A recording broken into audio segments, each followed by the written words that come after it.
Hi, Guesty here. Welcome to Fishing the Edge. We've found a great spot to have a fish. Just a matter of positioning the boat in the right spot, sliding that anchor out. The idea is the tide's running back this way, the fish are back that way. You need to stay upstream and feed those live worms back. Fingers crossed we'll get a few fish.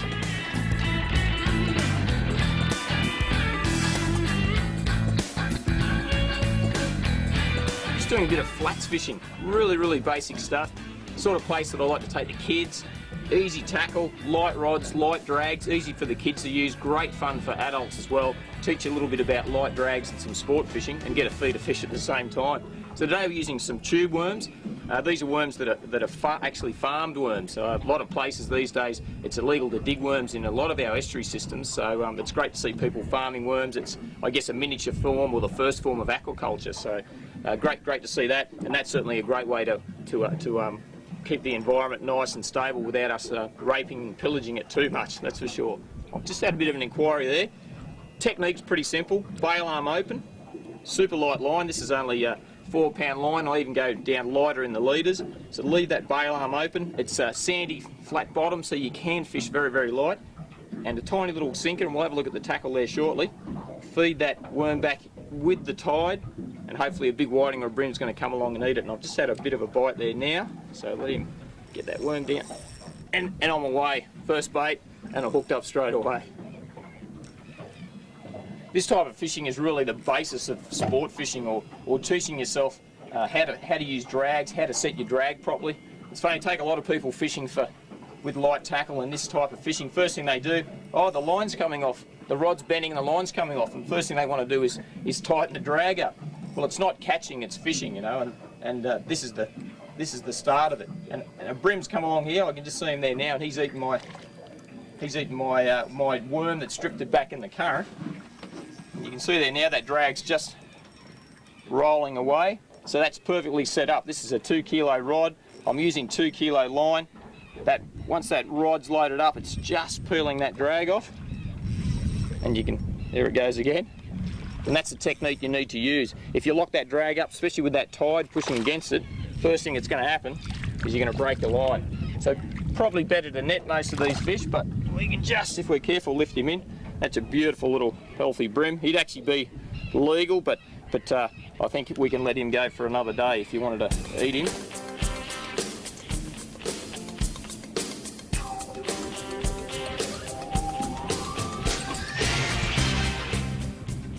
Oh wow, now this is a good fish. Oh, there he goes. So just be prepared.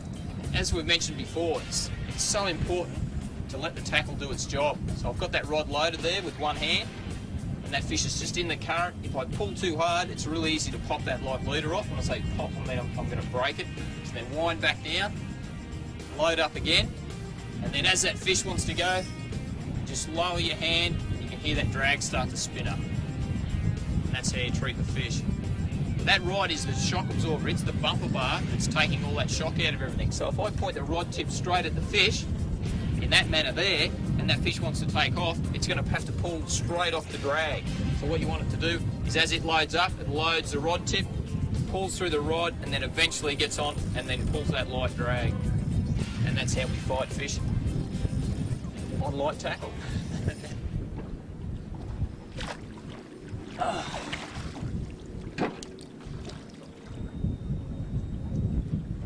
That's another great fish. Terrific fish.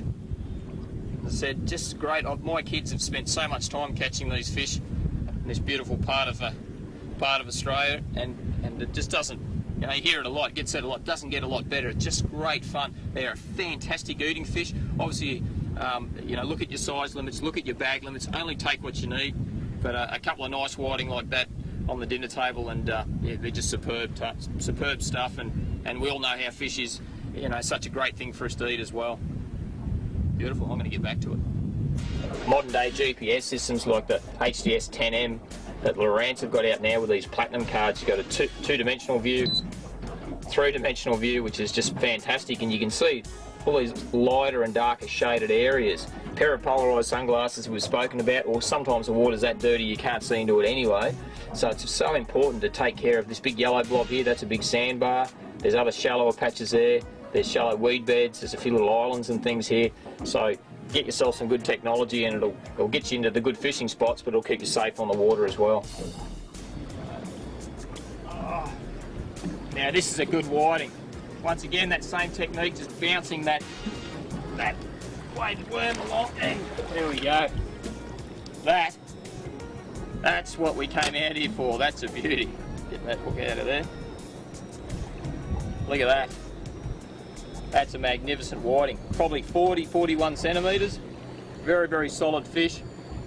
Once again, light gear, light tackle, just work that rod up. If that fish wants to run and take off, especially in the current with that really light line, and you pull back when it's running, you're going to crack that fish off. And once you get on the side of the boat, all you're going to do is lose that fish. The whiting's not going to dust you on anything. Take your time, enjoy your fishing, and get yourself into some quality captures like that one. Go, you good thing. If whiting grew to 10 kilos, you'd never land one, that's for sure. Just such a great fighting fish, and certainly they get their heads in the current. And bonefish are something that's famous with fly fishermen. They're a very, very similar fish, built just like a whiting, but they do grow to about 10, 12 kilos. And that's a nice fish, this one. That's the sort of fish we've been looking for. Sleep the head over there. Quality whiting, that one. And under him. There we go. Alright. There's no doubt they've been a little bit frustrating this morning.